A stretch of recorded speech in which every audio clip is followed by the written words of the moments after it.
حضرت تمیم داری فرماتے ہیں کہ جب نبی اکرم صلی اللہ علیہ وسلم مبعوث ہوئے اس وقت میں شام میں تھا، اپنی کسی ضرورت سے سفر میں نکلا تو راستے میں رات ہو گئی۔ میں نے کہا میں آج رات اس وادی کے بڑے سردار جن کی پناہ میں ہوں۔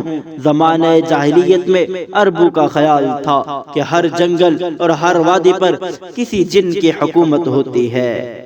جب میں بستر پر لیٹا تو ایک آواز دینے والے کی آواز کو سنا، وہ مجھے نظر نہیں آ رہا تھا۔ وہ کہہ رہا تھا کہ تم اللہ کی پناہ مانگو، کیونکہ جنات اللہ کے مقابلے میں کسی کو پناہ نہیں دے سکتے۔ میں نے کہا اللہ کی قسم تم کیا کہہ رہے ہو؟ اس نے کہا ان پڑھ لوگوں میں اللہ کی طرف سے آنے والے رسول ظاہر ہو چکے ہیں۔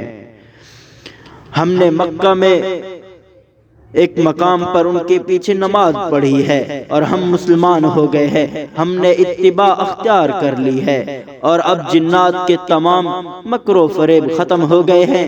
اب وہ آسمان پر جانا چاہتے ہیں، ان کو ستارے مارے جاتے ہیں۔ تم محمد صلی اللہ علیہ وسلم کے پاس جاؤ جو رب العالمین کے رسول ہیں اور مسلمان ہو جاؤ۔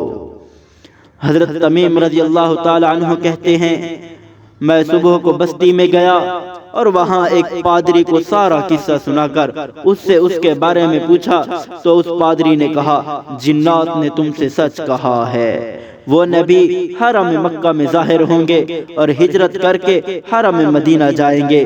وہ تمام انبیاء سے بہتر ہے، کوئی اور تم سے پہلے ان تک نہ پہنچ جائے، اس لیے جلدی جاؤ۔ حضرت تمیم کہتے ہیں کہ میں ہمت کر کے چل پڑا اور حضور اقدس صلی اللہ علیہ وسلم کی خدمت میں حاضر ہو کر مسلمان ہو گیا۔ حضرت تمیم وہ صحابی ہے جنہوں نے جنات کی دعوت پر اسلام قبول کیا تھا۔